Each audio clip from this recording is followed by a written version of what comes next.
ஹிஸ்டோரியனுக்கும் ஆர்கியாலஜிஸ்ட்டுக்கும் இருக்கிற basic difference என்னன்னா, ஹிஸ்டோரியன் வந்து இட் இஸ் செட் டு பின்னு சொல்லிட்டு தப்பிச்சுன்னு போயிடலாம். யாரோ சொன்னால் நானும் சொன்னேன்னு சொல்லிட்டு போயிடலாம்.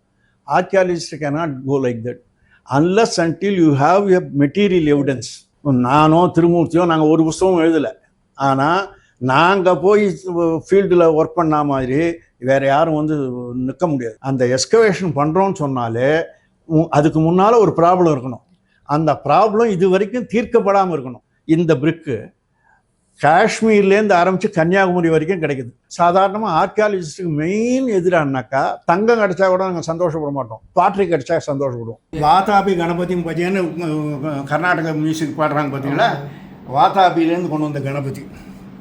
இது வந்து குமுதா, இதுவும் குமுதா.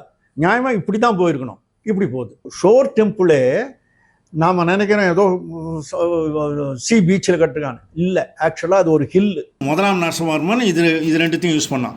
அவன் பேரன் இரண்டாம் நரசிம்மவர்மன் அது மேலே இந்த கோயிலை கட்டுறான். அபிச்சாரிகா ஃபார்ம் ஆஃப் விஷ்ணுவுக்கு இத்தனை லட்சணத்தோடையும் எல்லா விதமான சரித்திர பிரமாணத்தோடு இருக்கக்கூடிய ஒரே இடம் மகாபலிபுரம் தான்.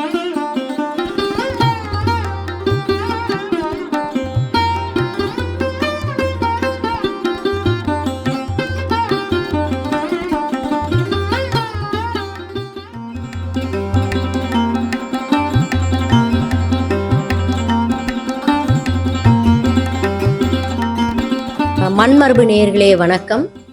இன்னைக்கு வந்து நம்ம மண்மரபில் வந்து தொல்லியல் சார்ந்த தரவுகளை மட்டும்தான் கொடுக்குறோம். தொல்லியல் வரலாற்று சார்ந்த தரவுகள் தான். இன்னைக்கு வந்து மிகப்பெரிய ஆளுமைகளாக நம்ம பார்த்துக்கிட்டே இருக்கோம். இன்னைக்கு வந்து தமிழகத்திலே இந்தியாவிலே மிகச்சிறந்த ஆளுமையான திரு கே.டி. நரசிம்மன் ஐயா அவங்கள வந்து இன்றைக்கி வந்து பார்க்க போகிறோம், அவங்கக்கிட்ட பேச போகிறோம். அவங்களுடைய பல அனுபவங்களை, ஏன்னா அவர் வந்து இந்திய தொல்லியல் துறையில் வந்து மிகச்சிறந்த முறையில் பணியாற்றி மிகச்சிறந்த பாதுகாப்பு பணிகள், ஏன்னா அவரை வந்து நாங்கள் வந்து ஆர்கியாலஜிஸ்ட்டு கன்சர்வேட்டர் தான் அவர், அந்த அளவுக்கு மிகச்சிறந்த பணிகளை வந்து செஞ்சவங்க. இந்த மாதிரி ஒரு ஆளுமையை வந்து இன்றைக்கி நம்ம வந்து சந்திக்க போகிறோம். ஐயா வணக்கங்க. ஐயா வணக்கம். மண்ணின் மரபு நேயர்கள் அனைவருக்கும் எனது காலை வணக்கம். நீங்கள் நினைப்பது போல் நான் ஒன்றும் பெரிய சாதனையாளரும் அல்ல, குறிப்பிடப்படக்கூடிய பெரிய பிரபலமான குடும்பத்தில் பிறந்தவனும் அல்ல. ஆனாலும் என் வாழ்நாளில் எனக்கு 80 வயதாகிறது.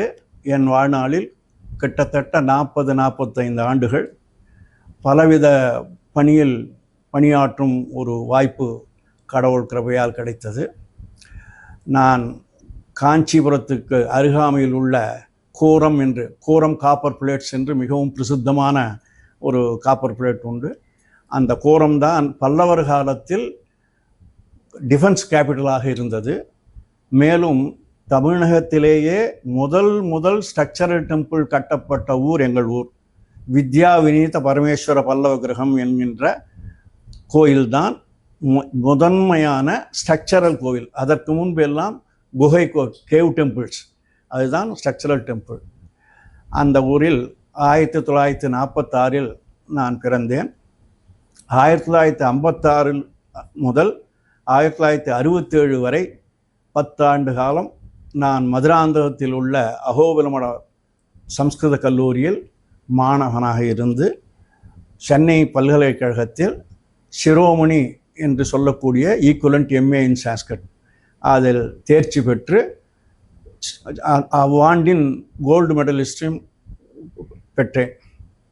அதன் பின்பு திருப்பதியில் உள்ள கேந்திரிய வித்யாபீட் என்று சொல்லக்கூடிய பீடு அதில் தேர்ச்சி பெற்று, அதிலும் முதல் வகுப்பில் தேர்ச்சி பெற்று சுமார் 8 ஆண்டு காலம் நான்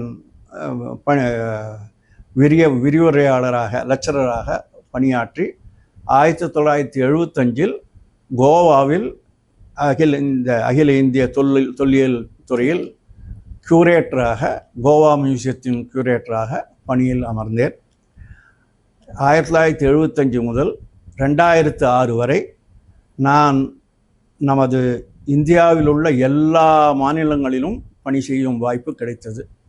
அதற்கு காரணம் சுமார் எனக்கு 12-13 டிரான்ஸ்ஃபர்கள். ஒவ்வொரு முறையும் எங்கு முக்கியமான பணிகள் இருக்கிறதோ அங்கு நான் மாற்றப்பட்டேன். அங்கு என்னால் முடிந்தவரை அந்த பணியை செய்தேன். அப்படி 2006 பணியிலிருந்து ஓய்வு பெற்றேன். ஓய்வு பெற்ற பின்பும் பணி செய்யும் பாக்கியம் தமிழகத்தின் முதல்வர் செல்வி ஜெயலலிதா அவர்கள் மூலமாக 2013 எனது பெயரிலேயே அரசாணை வழங்கப்பட்டு 2013 2017 வரை 4 ஆண்டு காலம் சீஃப் ஆர்கியாலஜிஸ்டாக தமிழக தொல்லியல் துறை மற்றும் மியூசியம் மற்றும் சுற்றுலாத்துறை போன்ற துறைகளுக்கு ஆலோசகராக பணியாற்றினேன். என்னென்ன இடத்துல அகழாய்வுகள் செஞ்சுருக்கீங்க? அது ஏன்னா கேள்விப்பட்ட வரைக்கும் நான் ஆர்கியாலஜிஸ்டாக இந்த மாதிரி கேள்விப்பட்டிருக்கேன். நீங்கள் மகாபலிபுரத்தில் செஞ்சியில் நான் கேள்விப்பட்டிருக்கேன். சிங்கப்பூரில் அது சார் சொல்லுவாங்க. எனக்கு நான் தான் சொல்லியிருக்கேனே, நான் இங்கே தான் இருந்திருக்கேன்னு. அதனால் மகாபலிபுரத்தில், அதுக்கப்புறம் வந்து செஞ்சியில், இதை பற்றிலாம் நான் நிறைய உங்களை பற்றி கேள்விப்பட்டிருக்கேன், பார்த்துருக்கேன். நான் முனைவர் திருமூர்த்தியோடு நான் போய் அந்த இடம்லாம் போய் பார்த்துருக்கேன். ஸோ அதனால் நீங்கள் வந்து உங்களுடைய அகழாய்வு அனுபவங்களை எங்களோட பகிர்ந்துக்கிட்டேன். என்னுடைய அகழாய்வு ஆரம்பம் அயோத்தியாவில் கௌசல்யா காட்டுன்ற ஒரு இடம். அந்த இடத்துல நான் அகழாய்வு எனக்கு கொடுக்கப்பட்டது. அதில் சாதாரணமாக எல்லா ஆர்கியாலஜிஸ்ட்டும் ஹிஸ்டோரியனும் குப்தா பீரியடு சடனாக டிஸப்பியர் ஆனதுக்கு காரணம் ஒரு பெரிய ஃபயர்னு சொல்லி எல்லா புக்லேயும் இருக்கும். ஆனால் ஹிஸ்டோரியனுக்கும் ஆர்கியாலஜிஸ்ட்டுக்கும் இருக்கிற பேசிக் டிஃப்ரென்ஸ் என்னன்னா, ஹிஸ்டோரியன் வந்து இட் இஸ் செட் டு பின்னு சொல்லிட்டு தப்பிச்சுன்னு போயிடலாம். யாரோ சொன்னால் நானும் சொன்னேன்னு சொல்லிட்டு போயிடலாம். Archaeologist cannot go like that unless until you have a material evidence. Your archaeologist is nothing but a scientist. ஆர்கியாலஜின்றது வந்து combination of so many discipline. ஒரு ஆர்கியாலஜிஸ்டாக இருக்கணும்னா அவனுக்கு வந்து ஜியாலஜி தெரிஞ்சிருக்கணும், அவனுக்கு ஆந்த்ரோபாலஜி தெரிஞ்சிருக்கணும், அவனுக்கு வந்து ஐகோனோகிராஃபி தெரிஞ்சிருக்கணும், அவனுக்கு வந்து எபிகிராஃபி தெரிஞ்சிருக்கணும், அவனுக்கு கன்சர்வேஷன் தெரிஞ்சிருக்கணும். இப்படி ஒவ்வொன்றும் தெரிஞ்சிருந்தால் தான் அவன் வந்து ஒரு ஆர்கியாலஜிஸ்டாக ஆக முடியும். இல்லைன்னா ஆர்முடிச்சார் ஆர்கியாலஜிஸ்ட் தான்.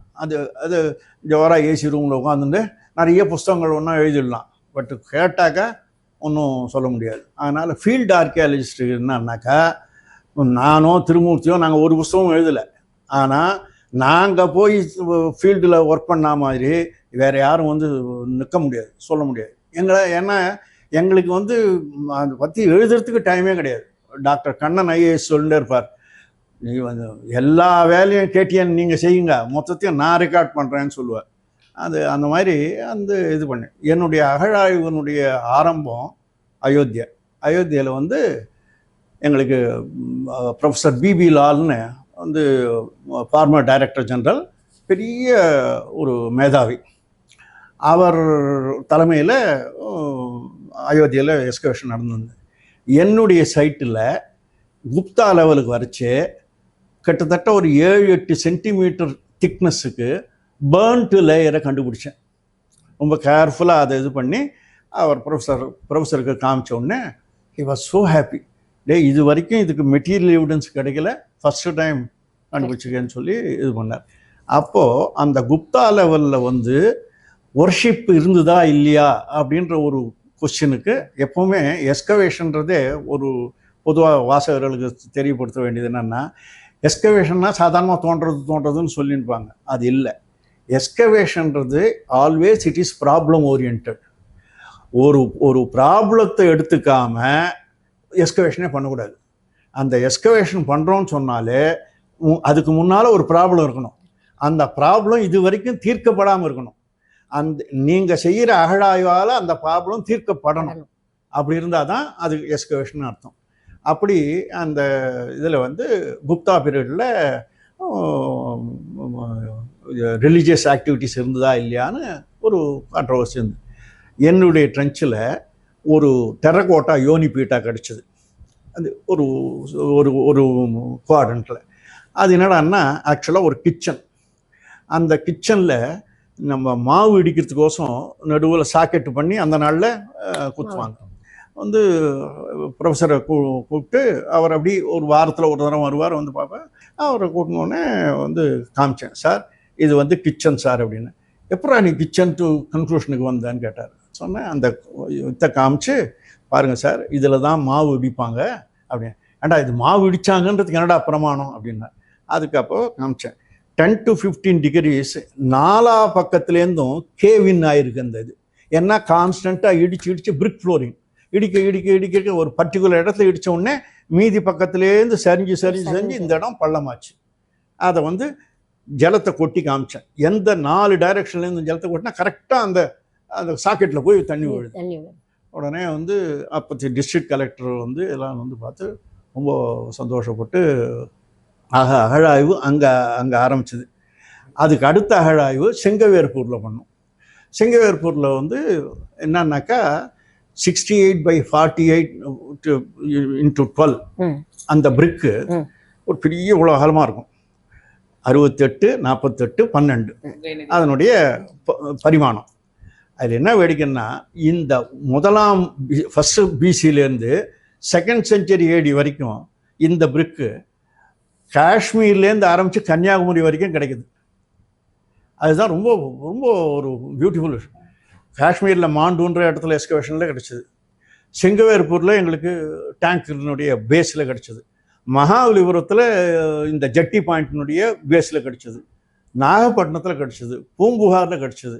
இப்படி ஆக இதில் என்னன்னா அந்த 2000 வருஷத்துக்கு முன்னால் இவ்வளோ டிஸ்டன்ஸுக்கு சேம் டெக்னிக் சேம் சைஸு எப்படி கம்யூனிகேட் பண்ணாங்கன்றது ரொம்ப ஆச்சரியம். ஆனால் இந்த பிரிக்கு வந்து எங்களுக்கு பொதுவாகவே ஆர்கியாலஜிஸ்ட் வந்து டேட்டிங் பண்ணுறதுக்கு இப்போ நிறைய மெத்தடு வந்துடுது. TL மெத்தடு, 314 மெத்தடு, அந்த மாதிரி விஞ்ஞானம் வளர்ந்துடுது.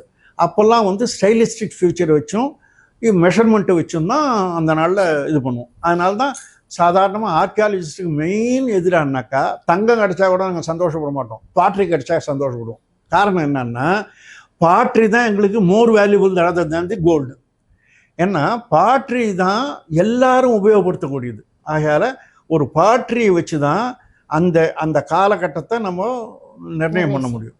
அதனால் அப்படி பார்க்கச்சு அதில் அடுத்தது என்னன்னாக்கா பிரிக். நீங்கள் கிட்டத்தட்ட நம்முடைய பாரத தேசத்தில் 2500 வருஷம் ஹரப்பன் காலத்துலேருந்து நிறுத்தினோம்னா இப்போதைக்கு 5500 வருஷத்துக்கு முன்னாலேருந்து இந்த பிரிக்கினுடைய சேஞ்சஸை வச்சு நம்ம அந்த almost 100 years maybe this way or that way அதை நம்ம கண்டுபிடிக்க முடியும். ஆக இந்த பிரிக்குன்றது வந்து ஒரு முக்கியமான அளவுகோல் அகழாய்வில். அந்த செங்கவேர்பூரில் 2 டேங்க் எக்ஸ்போஸ் பண்ணோம். ஒரு டேங்க்கு 400 metre length, 200 metre width, almost நாகரா பிளான் மாதிரி. நாங்கள் அதுக்கு பேர் வச்சோம் டேங்க் A, டேங்க் Bன்னு.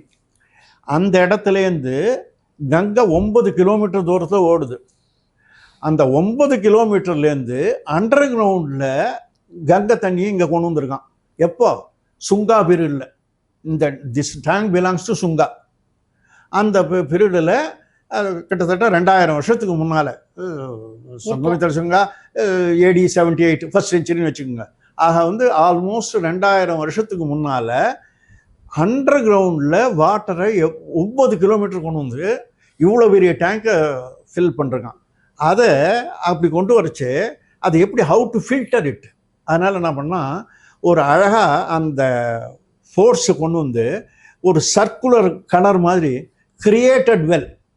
அந்த வெல் எப்படின்னாக்கா அந்த கங்கையிலேருந்து வர ஃப்ளோவிலேருந்து 1 மீட்டர் டெப்த்து தான், ஒரே 1 மீட்டர் தான் டெப்த்து. அப்போ அதில் வந்து வந்த உடனே அந்த வேகமாக வந்து அந்த தண்ணி வந்து சுழல ஆரம்பிச்சிடும். சுழண்ட உடனே அதில் வந்து ஒவ்வொரு 2 மீட்டர்ஸுக்கு ஒரு சர்க்குலர் ஹோல் வச்ச உடனே என்ன ஆகும்னா அந்த தண்ணி ஃப்ளோவில் வரைச்சே வந்து அப்படியே வெளியில் வரும். வரைச்சே அதுக்கு வந்து 14 ஸ்டெப்பு கட்டினான். அந்த ஸ்டெப்புகள் அந்த தண்ணி வழிச்சே பிரிக் பேட்ஸு இது எல்லாம் ஒவ்வொன்றும் ஒவ்வொரு ஸ்டெப்பில் நின்று போயிடும். அதை ஈஸியாக நம்ம க்ளீன் பண்ணிடலாம். Pure water tank will receive pure water. என்ன டெக்னிக் பாருங்கள். அதே போல் வந்து இந்த டேங்கை க்ளீன் பண்ணி இது பண்ணுறதுன்னா அதுக்கு அவுட்லெட்டு. இப்படி வந்து ரொம்ப அழகாக செங்கவேர்பூரில் அருமையான அது ஒரு எக்ஸ்கவேஷன். எங்கள் பேட்சுக்கு வந்து எங்கள் ஏஎஸ்ஐயில் எங்கள் டைரக்டர் ஜெனரலுக்குலாம் ரொம்ப சந்தோஷம். என்னன்னா ஒரு 15 நாளில் வாகா பார்டர்லேருந்து ஆரம்பித்து மகாராஷ்டிரா வரைக்கும் நாங்கள் சர்வே பண்ணி எக்ஸ்ப்ளோர் பண்ணி 35 ஹரப்பன் சைட்டை கண்டுபிடிச்சோம் எங்கள் பேட்சில். அதனால் வந்து ஏன்னா 8 கோல்டு மெடலிஸ்ட் எங்கள் பேட்சில் வந்து அவ்வளோ நல்ல பேட்ச்சு. 15 பேரும் பாஸ் பண்ணோம். ஒரு இது ஆக எஸ்கவேஷன் அங்கே ஆரம்பித்தோம். அதுக்கப்புறம் வந்து சென்னை சரகத்துக்கு வந்த பிற்பாடு பல எஸ்கவேஷன் பண்ணோம். அதில் முக்கியமானது மகாபலிபுரம். கிட்டத்தட்ட 10 வருஷம் பண்ணோம். இந்த மகாபலிபுரம் எஸ்கவேஷனுக்கு credit goes to a German professor. அவர் பேர் எனக்கு இப்போ ஞாபகம் இல்லை. அவர் தான் வந்து எங்கிட்ட இந்த மாதிரி நார்த் வெஸ்ட் சைட்லேருந்து ஷோர் டெம்பிளே பார்க்க முடியல, சாண்ட் டியூன் அப்படியே ஸ்க்ரீன் பண்ணுது, அதை வந்து நீங்கள் லெவல் பண்ணால் நல்லாயிருக்கும் அப்படின்னு சொல்லி சொன்னார். ஸோ அப்போ வந்து சரின்னு சொல்லி சேஷாத்ரின்னு எங்களுடைய ஒரு கன்சர்வேஷன் அசிஸ்டண்ட், அவரை விட்டு அந்த மணலை ஸ்கூப் பண்ண சொன்னேன். பண்ணச்சே அது என்ன ஆச்சுன்னா, அவர் வந்து இன்னும் பல நந்திகள் இதெல்லாம் ஆன்டிகுட்டி கிடைக்க ஆரம்பிச்சது. உடனே அவர் சொன்னார். சரின்ட்டு போய் சைட் நான் திருமூர்த்தி நாங்கள் எல்லாருமா போனால் ஒரு பியூட்டிஃபுல். எப்போவுமே ஆர்கியாலஜிஸ்ட்டுக்கு வந்து எல்லாருக்கும் கண்ணு ஒன்றுனாக்கா ஆர்கியாலஜிஸ்ட்டு உடம்பெல்லாம் கண்ணாக இருக்கணும். அப்படி இருந்தால் தான் அவன் சரியான ஆர்கியாலஜிஸ்ட். அங்கே அதிஷ்டானாவில் பல பாகங்கள் உண்டு. அதிஷ்டானான்றது ஒரு கோயிலினுடைய கீழ் பாகம். அதில் திரிபட்ட குமுதான்னு ஒரு வரி. அந்த குமுதான்ற வரி என்னன்னாக்கா பூரா என்டையர் ஸ்ட்ரக்சர் பேரலாக தான் போகும் ஒழிஞ்சு அதில் வந்து அப் அண்ட் டவுன் வந்து வரத்துக்கு சான்ஸே கிடையாது, வர முடியாது. அப்படிப்பட்டதில் அந்த இடத்துல அந்த குமுதான்றது வர்றது பர்டிகுலர் இடம் வந்த உடனே தடால் 1 மீட்டர் ஹைட்டுக்கு வந்துடுது. இப்படி வருது. நம்ம வெஸ்ட் டு ஈஸ்ட் வந்துட்டே சடனாக ஒரு சட்டன் பாயிண்ட் வந்த உடனே இது வந்து குமுதா, இதுவும் குமுதா, நியாயமாக இப்படி தான் போயிருக்கணும், இப்படி போகுது. உடனே I got it, something is hidden. கல் கூட புதுசாக நான் வைக்கல, எல்லாம் அதுக்குள்ளேயே இந்த கிணறு இருக்கு பாருங்க. இந்த இது இருக்குல்ல, இதுதான் வந்து ஃபஸ்ட்டு 3 தனித்தனி 3 ஸ்டோன். இது அது பின்னால் இருக்குது மகாவராகா. அந்த மகாவராகா தான் அதுக்கு பின்னால் ஷோர் டெம்பிளுக்கு பின்பக்கத்தில் ஸ்தலசைனம் அனந்த விஷ்ணு இருக்கார் இல்லையா, அந்த சாளுக்கியன் மேலே சண்டை போடுறதுக்கு முன்னால் அதுக்காக பூஜை பண்ணுறதுக்காக பண்ணான். இது மகாவராகேன லோகிதா துதுதோதேகன்னு தண்டின்ற கவி சொல்கிறான். அது இது எல்லாத்தையும் கண்டுபிடிச்சி இது ஃபுல்லாக இது கிணறு பார்த்தீங்களா, இதில் கங்கை வந்து உள்ளுக்குள்ளே தண்ணி போகும்.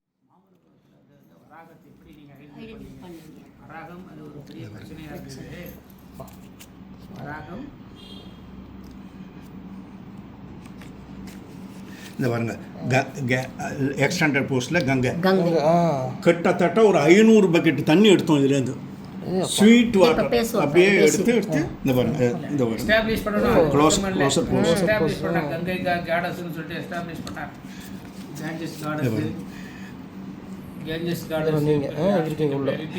இதுதான் earliest structural temple in Tamil Nadu. இது இந்த இது இருக்கு பார்த்தீங்களா, இது இந்த பீரியடுக்கு சேர்ந்தது. இதனுடைய பலிபீடமாக அது ஒர்க் பண்ணிது. இந்த வராகத்தை பூஜை பண்ணுறதுக்கு இது பலிபீடம். அந்த முதலாம் நரசிம்மவர்மன் இது ரெண்டுத்தையும் யூஸ் பண்ணான். அவன் பேரன் 2ஆம் நரசிம்மவர்மன் அது மேலே இந்த கோயிலை கட்டுறான். இந்த மூணு தனித்தனியாக ஒவ்வேறு இடத்துல இருந்தது. இந்த 3த்தையும் எடுத்து இதெல்லாம் விட பியூட்டி உங்களுக்கு இது பாருங்கள். அதுக்குள்ளே தான் ரிஷபாந்திக சிவா.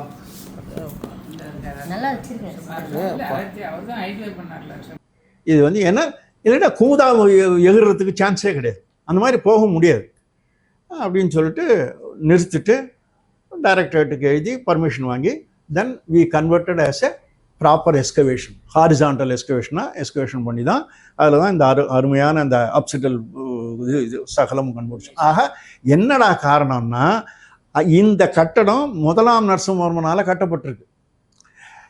இந்த காம்பவுண்ட் வால் வந்து 2ஆம் நரசிம்மவர்மன் ஷோர் டெம்பிளுக்காக கட்டுறான்.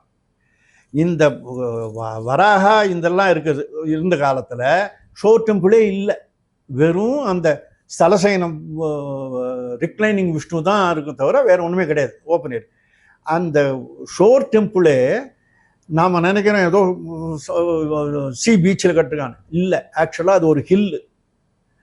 அந்த ஹில்லில் 16 இது ட்ரில் பண்ணி 16 இடத்துல இது பண்ணி அதுலேருந்து அதிஷ்டானாவை ஆரம்பிச்சு அதுக்கப்புறம் கட்டிருக்கான். அதனால தான் இன்னைக்கும் உங்களுக்கு ஷோர் டெம்பிள் நிற்கிறது. அந்த அந்த சீக்ரெட்டை மறைக்கிறதுக்கு தான் அழகா ஜெகதியாலேயே அது ஃபுல்லாக மறைச்சிட்டான். ஸோ ஷோர் டெம்பிளே it is built on a hill top, ஹில்லாக்கு மேலே தான் கட்டிருக்கான். இது அகழாய்வில் கண்டுபிடிச்சோம். ஆக இந்த எஸ்கவேஷனுக்கு எதுக்கு சொன்னேன்னா, நான் முதல்ல உங்களுக்கு சொன்னேன் எஸ்கவேஷன்றதே ப்ராப்ளம் ஓரியன்டாக இருக்கணும். இங்கே எங்களுக்கு என்ன ப்ராப்ளம் வந்தது, குமுதா ஏண்டா எகிரித்து அப்படின்ற ஒரு இது. இதில் என்னென்ன எப்போ பார்த்தாலும் ஒரு யாரான ஒரு விவிஐபி வந்தாக்கா கூட்டின்னு போய் இது ராஜசிம்மேஸ்வரம் இது க்ஷத்ரிய சிம்மேஸ்வரம்னு அந்த 2 விமானத்தை காட்டுவோம். புத்திசாலியான விஐபியாக இருந்தால் இது ராஜசிம்மேஸ்வரம் எப்படா சொல்கிறேன்னு கேட்டால் அதுக்கு பதிலே கிடையாது. ஏன்னா there was no any evidence. ஏதோ எங்கள் சீனியர் சொன்னார், அவருக்கு அவர் சீனியர் சொன்னாருன்னு வந்து அது ஸ்ருதி பரம்பரான்னு வடமொழியில் ஒரு பழமொழி உண்டு. அதாவது கேள்வி ஞானம். அவன் சொன்னான் அவங்ககிட்ட இவன் சொன்னான் அவங்ககிட்ட இவன் சொன்னான். அந்த மாதிரி இது ராஜசிம்மேஸ்வரம் இது க்ஷத்ரிய சிம்மேஸ்வரம். ஏன்னா ராஜசிம்மேஸ்வரான்றது 2ஆம் நரசிம்மனுக்கு ஒரு டைட்டில், க்ஷத்ரிய சிம்மேஸ்வரான்றது ஒரு டைட்டில். இது 2த்தையும் கட்டினவன் இவன் தான். அதனால் இந்த மாதிரி சொல்லியிருந்தோம். முதல் அதுக்கு உண்டான பிரமாணத்தை இந்த எஸ்கவேஷனில் தான் கண்டுபிடிச்சோம். ராஜசிம்மோ க்ஷத்ரிய சிம்மேஸ்வரி விஸ்ருத புண்ணிகீர்த்தி ஜியான் மகேஸ்வரஹா அப்படின்னு பல்லவ கிரந்தாவில் 2ஆம் நரசிம்மவர்மனுடைய காலத்தினுடைய எபிகிராஃபியில் அழகாக இன்ஸ்கிரிப்ஷன் இருக்குது. இதில் இப்போ வந்து நம்ம அத்தன்டிக்காக இது ராஜசிம்மேஸ்வரம் இது க்ஷத்ரிய சிம்மேஸ்வரம் சொல்கிறதுக்கு. ஆகையால் எஸ்கவேஷன்றது வந்து எப்போவுமே ப்ராப்ளம் ஓரியன்டாக இருந்து அந்த ப்ராப்ளத்தை சால்வ் பண்ணணும். சார் எனக்கு இந்த வராகம் சார் நான் பார்க்கும்போது நீங்க சொன்னீங்க இல்லையா வராகம், அந்த வராகம் அது என்ன பிரச்சனை சார்? ஏன்னா நான் துண்டு துண்டா இருந்த மாதிரி நான் ஏதோ பேப்பர் 34 பீஸா எடுத்தோம். அந்த 1ஆம் நரசிம்மன் வந்து ஏன்னாக்கா விஷ்ணு ஃபார்ம் வந்து 4 விதமான ஃபார்ம், வீர போக ஆபிசாரிக அப்படின்றதாக 4 விதமான பிரிவு உண்டு. அதில் 4வது பாகம் வந்து அபிசாரிகா ஃபார்ம்னு பேர். அந்த அபிசாரிகா ஃபார்ம் ஆஃப் விஷ்ணுன்றது ரொம்ப முக்கியமான ஒரு இது. எதுக்காக அந்த அபிசாரிகா ஃபார்ம் ஆஃப் விஷ்ணு சிலையை வெடிச்சாங்கன்னாக்கா சத்ருவதாய ராத்திரி ஸ்ராத்தம் ஆச்சரியத்துன்னு சொல்லியிருக்கு. அதாவது நம்ம விட ரொம்ப பலசாலி, அவனோட நம்ம சண்டை போட்டு ஜெயிக்க முடியாது அப்படின்னாக்கா அவன் ஒழிஞ்சு போகணுன்னு ராத்திரியில் ஸ்ராத்தம் பண்ணாக்கா அவன் போயிடுவான்றதாக ஒரு பழமொழி. அதே போல் ராஜாவாக இருக்கவன் தன்னுடைய சத்ரு ராஜாவை ஜெயிக்கணும்னாக்கா அபிசாரிகா ஃபார்ம் ஆஃப் விஷ்ணுவை பூஜை பண்ணணும் அப்படின்றது அந்த காலத்தில் இருந்த இது. இதில் என்ன வேடிக்கைன்னா அபிசாரிகா ஃபார்ம் ஆஃப் விஷ்ணுவுக்கு சொல்லப்பட்ட ஐக்கனோகிராஃபிக்கல் ஃபீச்சர்ஸ் வந்து வேறு யாருக்குமே இல்லாத விசேஷங்கள். அதில் அந்த சிலை எப்போவுமே ஒரு விருத்தனாக தான் காட்டணும், ஒரு வாலிப சிலையாக காட்டக்கூடாது. 2வது அந்த சிலை எப்போவுமே படுத்த நிலையில் தான் இருக்கணும், உட்காண்டோ நின்றோ இருக்கக்கூடாது. 3வது அந்த சிலைக்கு பஞ்சாயுதங்கள் இருக்கவே கூடாது, சங்க சக்கரம்னு விஷ்ணுக்கு இருக்கக்கூடிய பஞ்சாயுதங்கள் எதுவும் இருக்கக்கூடாது. 4வது அவன் அந்த சிலையினுடைய தலைபாகத்தில் தண்ணீர் இருக்கணும். 5வது அந்த சிலை வந்து சத்ருவனுடைய திக்கை பார்க்கணும், சத்ரு எந்த பக்கமோ அந்த திக்கு பார்க்கணும். இப்படி இத்தனையும் வந்து ஏன்னா சாளுக்கியர்கள் வந்து காஞ்சிபுரத்தை 3 நாள் பிடிச்சாங்க. பிடிச்சிட்டு திரும்பி போச்சே தான் கோரத்தில் என்னுடைய சொந்த கிராமத்தில் வந்து இன்ஸ்கிரிப்ஷன் கொடுத்துட்டு போகிறானுங்க. வந்து அந்த வித்யாவிநீத பரமேஸ்வர பல்லவனுக்கு வந்து தீபம் போடுறதுக்காக நாங்கள் காஞ்சிபுரத்தை விட்டு போகிறோம், இது கொடுக்குறோன்னு சொல்லி இன்ஸ்கிரிப்ஷன் கொடுத்துட்டு போயிருக்காங்க. ஆக அந்த சாளுக்கியன் மேலே போய் சண்டை போட்டு ஜெயிக்கணுன்றது தான் 1ஆம் நரசிம்மவர்மனுடைய குறிக்கோள். ஆக இவன் வந்து சாளுக்கியன் வந்து பல்லவர்களோட இன்னும் பலசாலியாக இருக்கான்.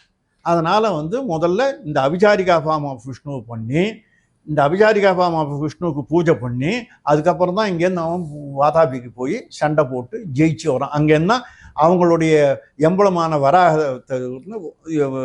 கணபதியும் கொண்டு வந்து வாதாபி கணபதியும் பஜின்னு சொல்கிறது அதை வச்சு தான் அந்த கொண்டு வரான். ஆக மகாபலிபுரத்தில் தான் அவங்களுக்கு அந்த எனக்கு தெரிஞ்ச வரைக்கும் அபிசாரிகா ஃபார்ம் ஆஃப் விஷ்ணுவுக்கு இத்தனை லட்சணத்தோடையும் எல்லா விதமான சரித்திர பிரமாணத்தோடு இருக்கக்கூடிய ஒரே இடம் மகாபலிபுரம் தான். இந்த வராகம் 34 பீஸாக எடுத்தோம். 34 பீஸை எடுத்து மெண்ட் பண்ணி இது பண்ணோம்.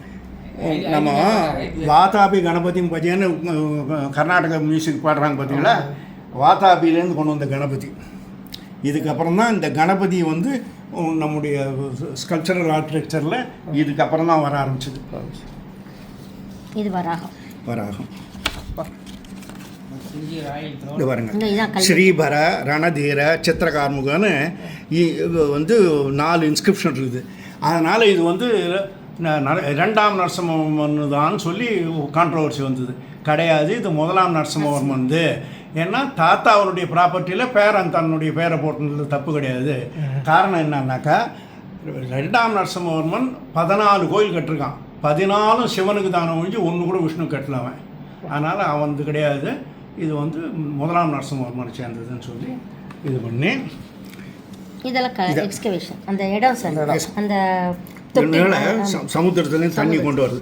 இதை பாருங்கள், இதுதான் வந்து முதல்ல டேங்க்குன்னு ஐடென்டிஃபை பண்ணாங்க. அது கிடையாதுன்னு சொல்லி இது வந்து மேலே இந்த வாட்டரை கொண்டு வருதுன்னு சொல்லி போட்டு இந்த பாருங்கள் கம்ப்ளீட்டாக இதுதான் ஜெட்டி பாயிண்ட்டு. இது வரைக்கும் தண்ணி கொண்டு வந்து இதில் என்ன பியூட்டின்னா, யுனெஸ்கோ எக்ஸ்பர்ட் 27 பேர் வந்தாங்க. அவங்கக்கிட்ட ஒரு கொஸ்டினை கேட்டேன். இதில் இந்த 1.2 மீட்டர் வந்து பிரிக்கு, அதுக்கு மேலே லேட்ரைட்டு, எதுக்கு சார் பிரிக்கு வந்து கீழே கட்டிருக்காங்க அப்படின்னு சும்மா நான் தான் எக்ஸ்கவேட்டர் கேட்டேன். ஒன்றும் புரியல. அப்புறம் நான் சொன்னேன், இது வந்து அண்டர் கரண்ட்டுக்கோசம் வந்து சீ வாட்டர் உள்ளேருந்து அங்கேருந்து எடுத்துன்னு வச்சு அது அப்படியே இழுக்கும். அதை ப்ரொடெக்ட் பண்ணுறதுக்கோசம் பிரிக்கு, மேலே அப்பர் வாட்டர் வந்து வேவ்ஸ் ஜாஸ்தி இருக்கும், அதை தாங்கிக்கிறதுக்கு லேட்ரைட்டு. பிரிக்கால் தாங்காது, அதனால் லேட்ரைட்டுன்னு சொன்னோடனே அவ்வளோ பேரும் அசந்து போய் then Mahabalipuram authenticity was changed from 8th century to 1st century BC by UNESCO. Sir அபச்சாரிக்கா பாருங்கன்னா என்ன சார் அது? ஏதாவது ஒரு பொருள் சொல்லுங்க சார், அதுக்கு என்ன? இல்லைம்மா, அபிச்சாரிகான்னாக்கா வந்து எந்த விதமத்திலையும் பற்று இல்லாதது. ஏன்னா ஒரு பொதுவாக விஷ்ணுன்னாக்கா ஒன்றும் யோகமாக இருந்தால் அந்த யோக பீடம் எல்லாம் இருக்கணும், வீரமாக இருந்தால் கையில் சாரங்கமது வச்சுருக்கணும், போகமாக இருந்தாக்கா லக்ஷ்மியோட கூட இருக்கணும். இப்படி ஒரு விஷ்ணு ஃபார்முக்கும் 24 ஃபார்ம் ஆஃப் விஷ்ணு. அந்த முதல்ல ஆரம்பத்தில் 4 ஃபார்ம் ஆஃப் விஷ்ணு, அந்த 4ல் 4வது விஷ்ணு தான் இந்த அபிச்சாரிகா ஃபார்ம். அதனால் அதுக்காக தான் இந்த அபிச்சாரிகா. அதில் என்னன்னா, அந்த அபிச்சாரிகா ஃபார்ம் ஆஃப் விஷ்ணுவை நேராக முதல்ல போய் தரிசனம் பண்ணக்கூடாது. அதுக்கு முன்னால் வேற ஒரு விஷ்ணுவை தரிசனம் பண்ணிவிட்டு அதுக்கப்புறம் தான் அதுக்கு போகணும். ஆக என்ன பண்ணாவன், அதனால தான் என்ன பண்ணால், நம்ம இந்த எக்ஸ்கவேஷனில் காமிச்சோம் இல்லையோ, இதுக்கு தெற்கு இருக்குது அந்த அபிச்சாரிகா ஃபார்ம் விஷ்ணு. அவன் வடக்கேந்து இந்த இது பண்ணான். முதல்ல அதை நாங்கள் சாக்கெட்டு கூட கண்டுபிடிச்சி அங்கே டோர் இருந்ததுன்றதுக்கு ப்ரூஃப் எல்லாம் எடுத்துரும். அவன் வடக்கால வரான், வடக்கிலேருந்து தெற்க நுழையிறான். இந்த கட்டடத்துக்குள்ளே இந்த அப்சல் இதுக்குள்ளே இறங்கின உடனே ஃபஸ்ட்டு தன் கை காலை கழுவிக்கிறதுக்கோசம் முதல்ல வெல்லு அங்கே தன்னை சுத்தம் பண்ணிக்கிறான். அடுத்தது அங்கேருந்து இங்கே வரான் வராகத்துங்கிட்ட, வராகத்தை பூஜை பண்ணுறான். அந்த வராகத்துக்கு பூஜை பண்ணுறதுக்கு முன்னே பலி கொடுக்கணும். அதுக்காக தான் அந்த பலிபீடம். அந்த பலிபீடத்து மேலே தான் இப்போ அந்த ஸ்ட்ரக்சரல் டெம்பிள் இருக்குது. அந்த பலிபீடத்தில் இது பண்ணுறான். அதுக்கப்புறம் வராகனை போய் தரிசனம் பண்ணுறான். வராகனை தரிசனம் பண்ணிட்ட பிறகு நேராக போய் அங்கே வந்து இது பண்ணுறான். இது எங்கன்னாக்கா வந்து தண்டின்னு ஒரு மகாகவி, அவன் மத்திய பிரதேச சேர்ந்தவன். அவன் 1ஆம் நரசிம்மனுடைய கோர்ட்டுக்கு காஞ்சிபுரத்துக்கு வராரு. அப்போ வந்தப்போ இந்த அபிச்சாரிகா ஃபார்ம் ஆஃப் விஷ்ணுவை யாரோ உடைச்சிடுறான் கையை. அந்த கையை மெண்டு பண்ணுறாங்க. அந்த மெண்டு பண்ணினது சரியா இல்லையான்றத, நாங்கள் பண்ணது சரியா இல்லையான்னு நீங்கள் பார்த்து சொல்லுங்கன்னு சொல்லி 1ஆம் நரசிம்மவர்மன் இந்த தண்டின் கிட்ட சொல்கிறான். ஏன்னா நீங்கள் குப்தா வந்து ஸ்கல்ப்சர் பண்ணுறதுல ரொம்ப கை தேர்ந்தவங்க, நாங்கள் பண்ணியிருக்கிற வேலை சரியாக பண்ணிருக்குமா பண்ணலையான்றதை நீங்கள் பார்த்து சொல்லுங்க அப்படின்னு சொல்கிறதுக்கோசம் ஒன்று அவந்தி சுந்தர கதான்னு ஒரு புத்தகத்தில் அவன் காஞ்சிபுரத்தில் கிளம்பி மகாபலிபுரம் வர வரைக்கும் நீள அந்த ரூட்டு பூரா ரொம்ப அழகாக சொல்லிட்டு வரான். அதில் வரைச்சே சொல்லச்சே என்ன சொல்கிறான், நாதி தூரே மயா திஷ்டம் மந்திரம் கேசவார்பிதம்னு சொல்கிறான். கொஞ்சம் தூரத்துக்கு முன்னால் இந்த அபிசாரிகா ஃபார்ம் ஆஃப் விஷ்ணுவை வந்து பார்க்கறதுக்கு முன்னே ஒரு சின்ன விஷ்ணு கோவிலை பார்த்தேன்றான். அவன் வந்து காவ்யாதர்சம்னு ஒரு ஒரு உத்கந்தம் எழுதியிருக்கான். அது அலங்கார கிரந்தம்னு பேர். அதில் 87வது ஸ்லோகத்தில் மகி மகாவராகேன லோகிதா உத்திருதோத தேகேன்னு சொல்கிறான். மகாவராகம்னு சொல்கிறான். ஆதிவராக கேவில் வராகம் இருக்குது, அது பூவராகன்.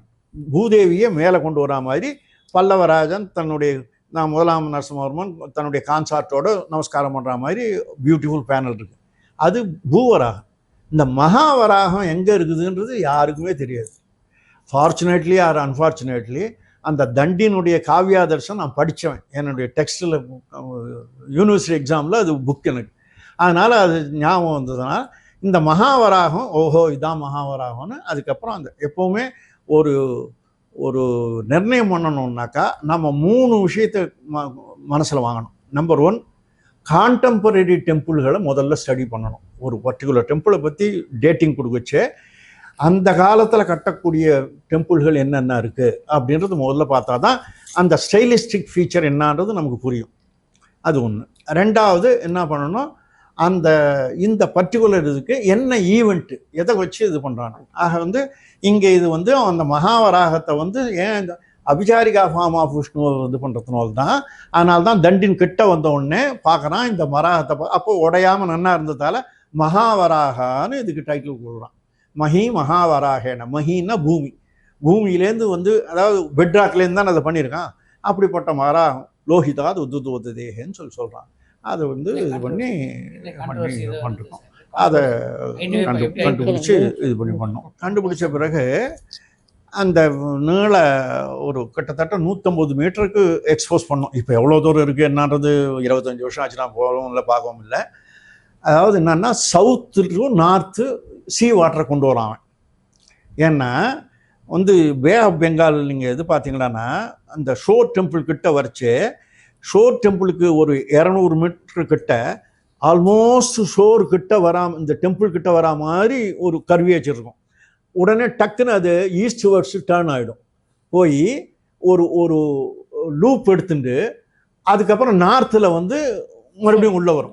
சவுத்தில் எந்த நிலைமையில் இருந்ததோ அதே நீங்கள் ரைட் ஆங்கிள் கட் பண்ணால் அந்த சவுத்துக்கும் இந்த நார்த்துக்கும் இது ஏன் காரணம் என்னன்னா அப்போ இங்கே ஹில் இருந்தது.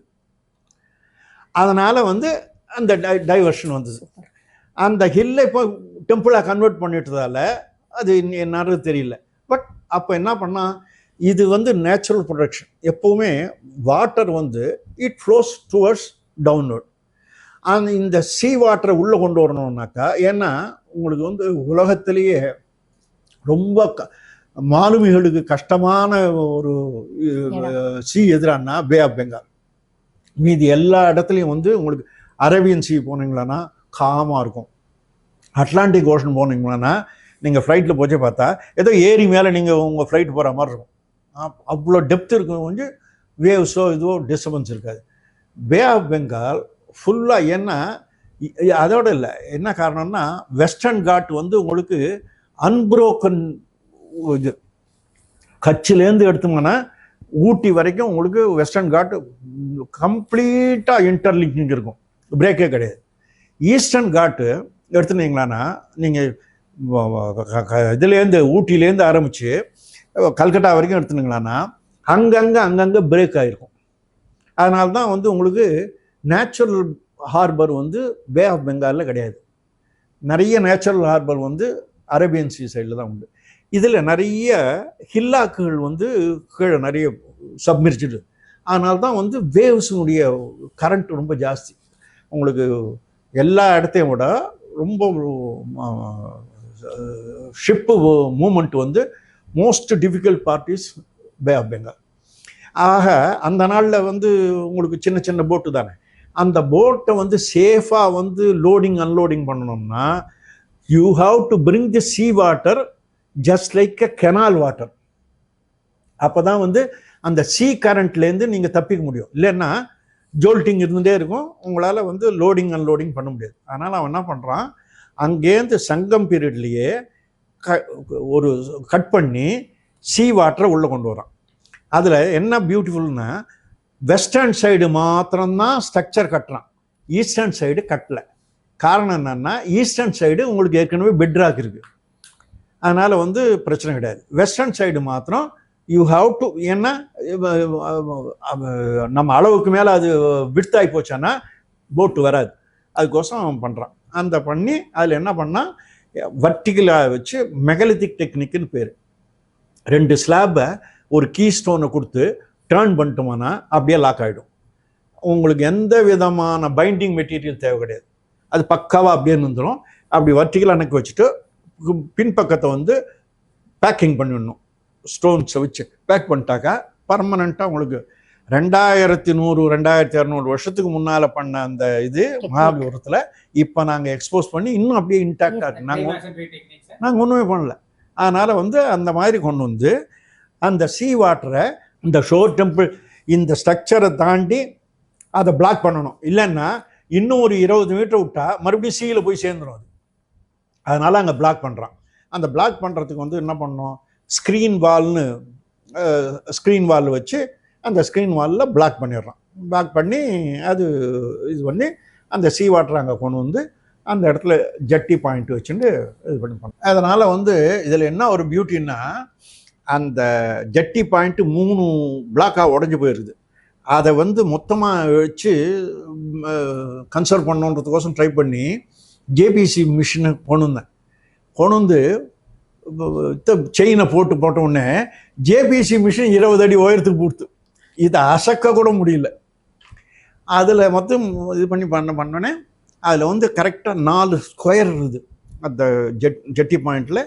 அந்த லோடு இறக்கினா அப்படி இறக்கின உடனே அது வேகமாக போய் வெளியில் போகாமல் இருக்கிறதுக்கு பிளாக் பண்ணுறதுக்கு 4 பிளாக் மாதிரி இருக்குது. அதில் இறக்கி இது பண்ணி பண்ணுறான்றதை கண்டுபிடிச்சி அந்த ஸ்க்ரீன் வாலையும் கண்டுபிடிச்சோம். அதில் தான் அந்த பாட்டத்தில் தான் வந்து நான் சொன்ன இந்த பிரிக் இருக்குது, இந்த 68 சொன்ன சைஸு அந்த பிரிக் இருக்குது.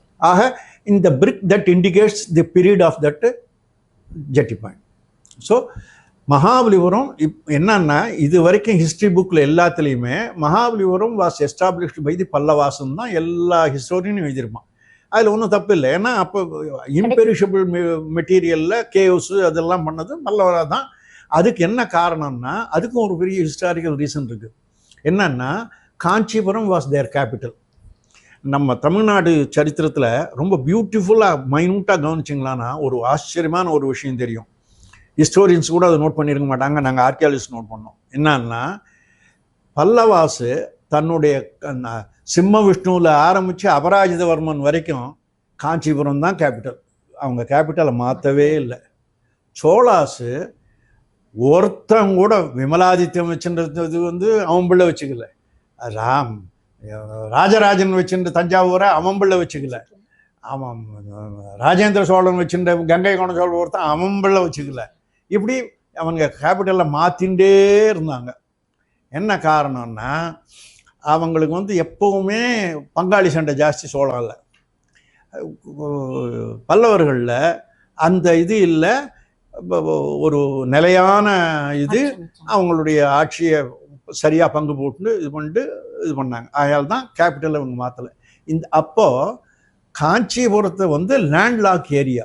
ஏன்னா காஞ்சிபுரத்தை சுற்றி 4 பக்கமும் பூமி தானே ஒழிஞ்சு ஜலம் கிடையாது, சமுத்திரம் கிடையாது. How to make the trade, வியாபாரம் பண்ணணும்னாக்கா you need a port. So அவங்க வந்து இதை பார்த்து இது வந்து பழைய காலத்து சீ போர்ட்டாக இருந்தது, இதை நம்ம ரீஎஸ்டாப்ளிஷ் பண்ணோம்னா நல்லா இருக்கும்ன்றதுனால தான் இந்த வந்து தே ரீஎஸ்டாப்ளிஷ்டு Mahabalipuram. They are not the creator of the Mahabalipuram. This is the most important aspect people should know. So Mahabalipuram was reorganized by the Pallavas, but they are not the people who were responsible for making the harbor. Harbor was belonging to early Cholas. Sangam period காலத்திலேயே Mahabalipuram was a port city. அப்படின்றது இந்த நான் ஏற்கனவே சொன்னேன் இல்லைங்களா, ஒரு எஸ்கவேஷன்னாக்கா it should be problem orient. ஆக கிட்டத்தட்ட 7வது 8வது நூற்றாண்டு கிபியில் இருந்த மகாபலிபுரத்தினுடைய வயசை 800 வருஷம் முன்ன தள்ளி ஃபஸ்ட் செஞ்சுரி பிசிக்கு கொண்டு போயிட்டோம் நாங்கள். இந்த 10 வருஷம் எங்களுடைய அகழாய்வினுடைய ஒரு பலன் என்னன்னாக்கா, now everybody can say without any hesitation, Mahabalipuram was a port city during the Sangam period. அப்படின்றதுக்கு மெட்டீரியல் எவிடன்ஸு கொடுத்துருக்கோம். அது கொஞ்சம் வந்து நீங்களாக அந்த இது still anyone can see. So இது ஒரு முக்கியமான எக்ஸ்கவேஷன். மண்மரபு நேயர்களே, கண்டிப்பாக இதோடு இல்லாமல் நீங்களும் சென்று பார்த்து மண்மரபுக்கு வந்து எங்களோட இணைந்திருங்க, எங்களோட பயணம் செய்யுங்க. இன்னும் பல தகவல்களை வந்து நம்ம வந்து முனைவர் KT நரசிம்மன் ஐயா அவங்களோட நம்ம கேட்க போகிறோம். அவருடைய அந்த கன்சர்வேஷன், வெளிநாட்டு பயணங்கள், வெளிநாட்டில் அவருடைய பணி எப்படி இருந்ததுன்றது நம்ம தொடர்ந்து நம்ம பார்க்கலாம். மண்மரபு நேயர்களே, எங்களோட இணைந்திருங்க. நன்றி, வணக்கம்.